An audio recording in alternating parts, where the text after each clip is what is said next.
ای که مهجوری عشاق را می‌داری، ای دوست،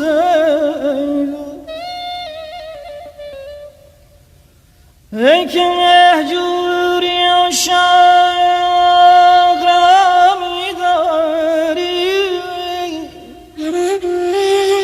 بندگان راز برخیش جدا می‌داری، تشنه بادیه هم به ظلال دریا،